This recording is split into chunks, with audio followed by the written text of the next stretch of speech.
Madame, Monsieur, bonsoir. Très heureuse de vous retrouver dans l'invité de la rédaction de Médien TV. Encore une belle journée pluvieuse dans plusieurs régions du Maroc. Le mois d'avril commence fort heureusement bien après un mois de mars qui a rendu l'espoir aux agriculteurs et aux éleveurs en particulier et à tous les Marocains.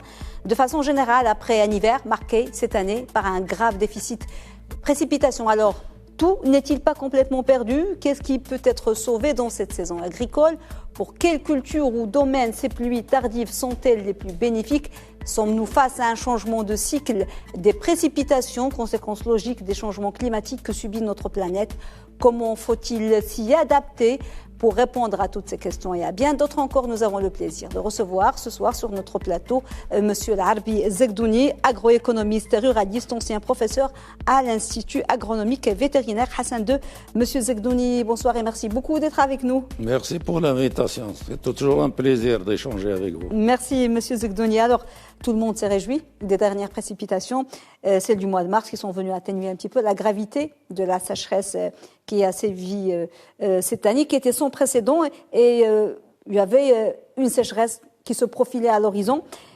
Le cumul pluviométrique, heureusement, moyen national durant le mois dernier a atteint 60 mm, ce qui n'est pas rien, vous allez me dire, en comparaison avec les autres années. Comment jugez-vous, professeur, la quantité et la répartition de ces dernières précipitations? Oui, il y a un peu plus d'un mois, sur ce même plateau, je vous avais dit que c'était une saison agricole inédite.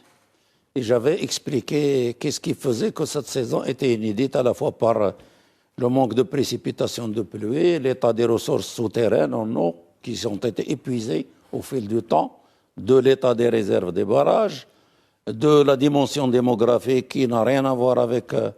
j'allais dire la démographie du Maroc d'il y a 30 ou 40 ans, mais également les besoins en eau de notre agriculture tel qu'il a été reconfiguré au fil du temps, notamment à travers l'élargissement des superficies des cultures irriguées.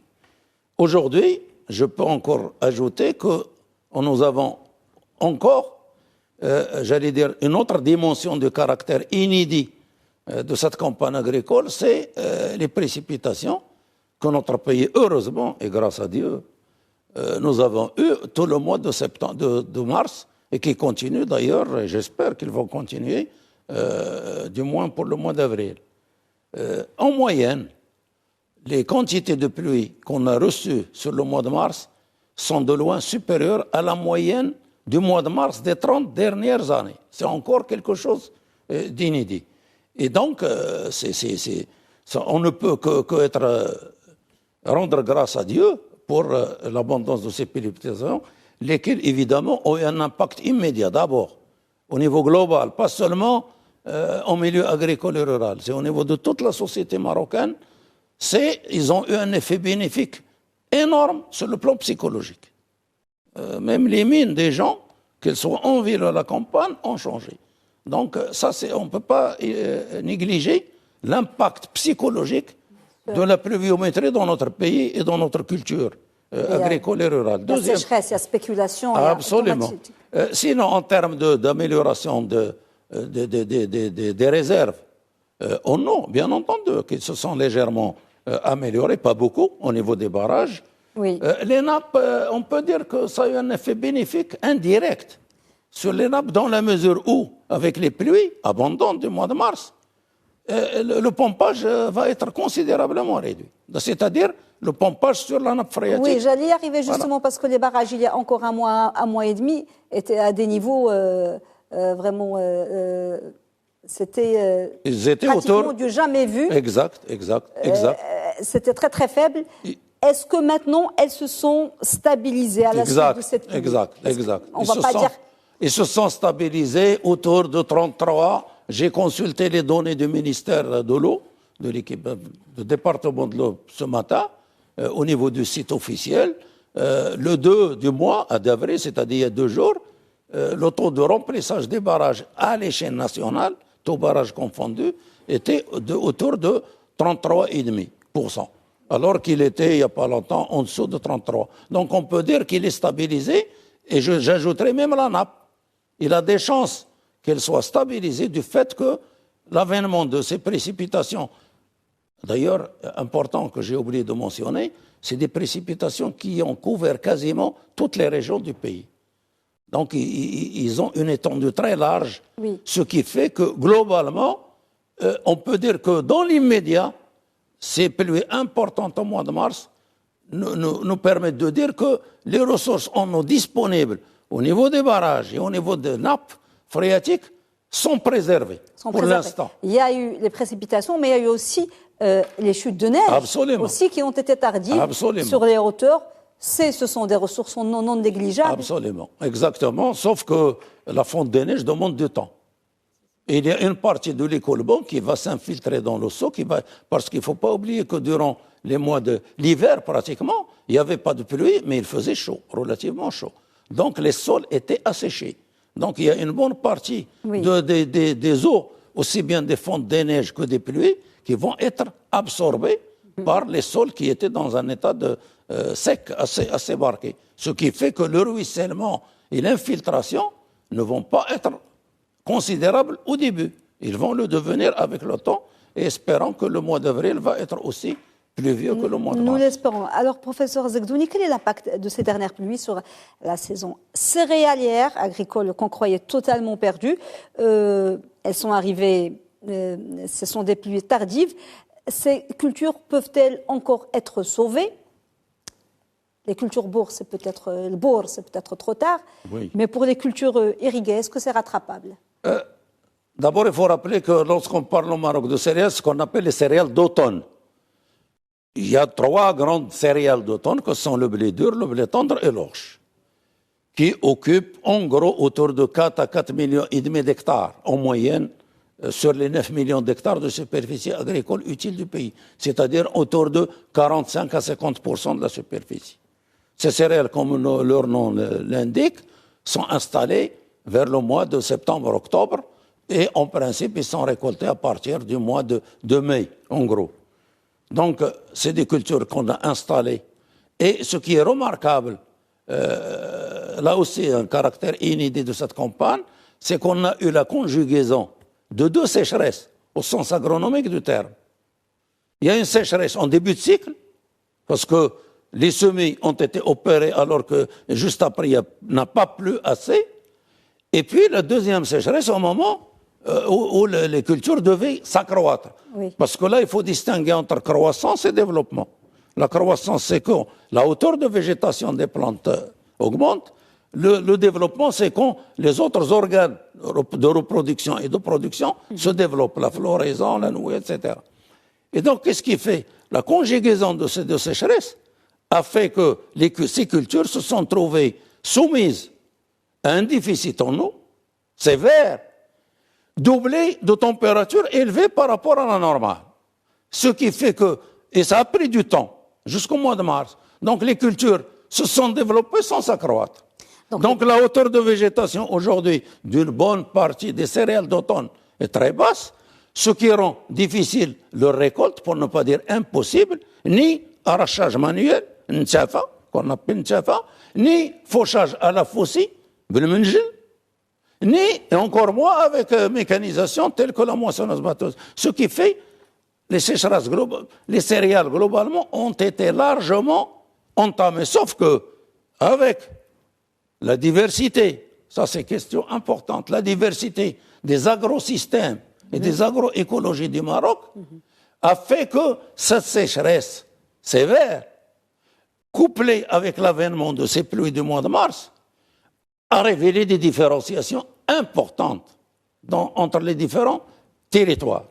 Ce qui fait, si vous prenez par exemple la bande du littoral qui va du nord de Safi jusqu'à pratiquement le niveau de l'Gharb, toute la bande littorale, avec la nature des sols qui se trouvent dans ces zones, on peut espérer une certaine production.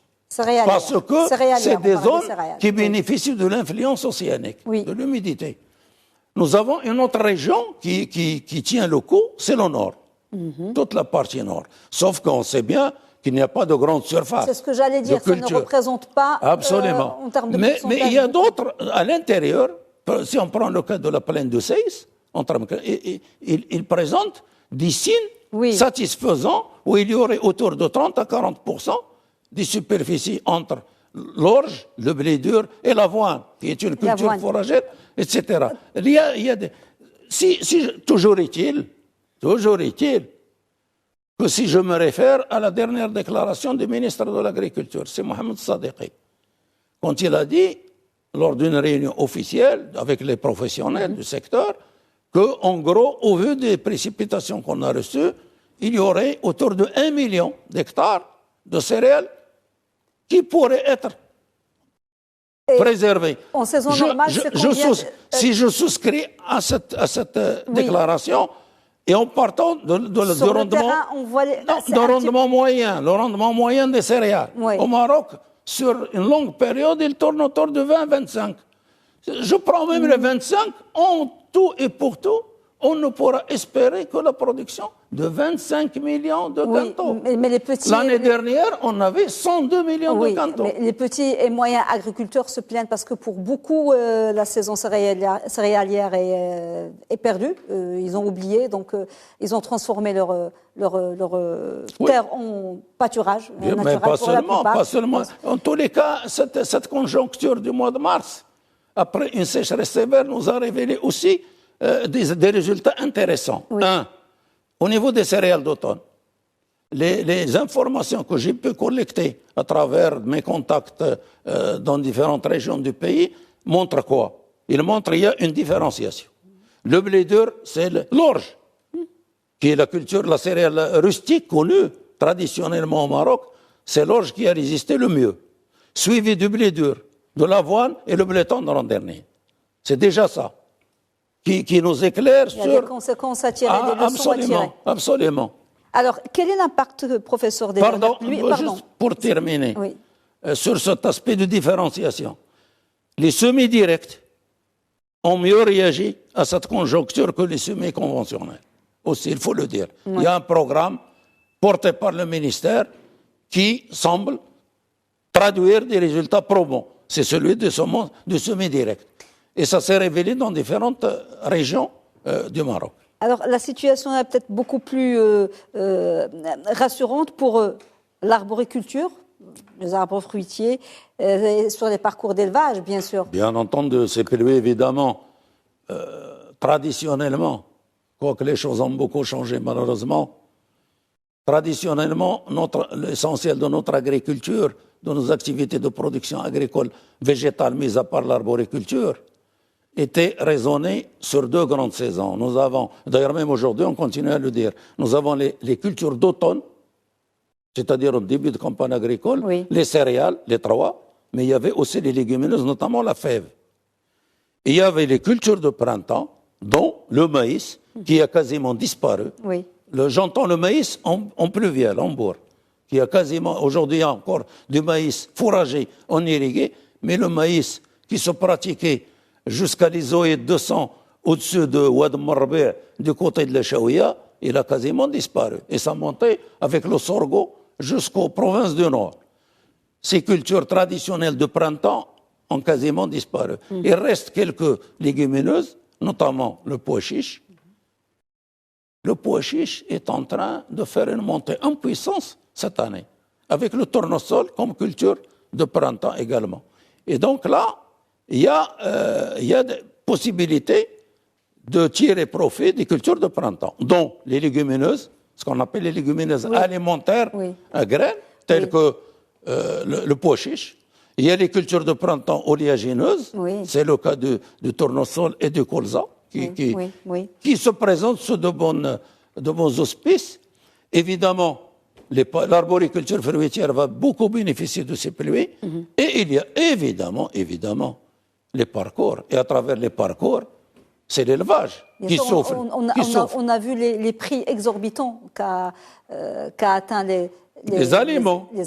Non, mais il y avait un effondrement terrible des prix des animaux sur pied, notamment des petits ruminants, les enfants en particulier. Ne peuvent pas... Heureusement, aujourd'hui, les échos que j'ai eus indiquent clairement que maintenant, les éleveurs ne bradent plus leurs petits ruminants sur le socle, dans la mesure où ils voient l'arrivée des pluies qui se traduisent dans les zones les plus chaudes, telles que la région Matalan de Rahamna Oui. et d'autres régions, il y a déjà la repose de l'herbe qui se manifeste, qui va encourager les éleveurs à garder leurs animaux au lieu de les brader, et deux, qui va les soulager Oui. de la facture C'est leur, d'alimentation de c'est leur bétail. trésorerie, Du moins en les partie. animaux. Absolument. Absolument. Alors, cette année est spéciale et nous allons vivre, j'imagine, une floraison précoce.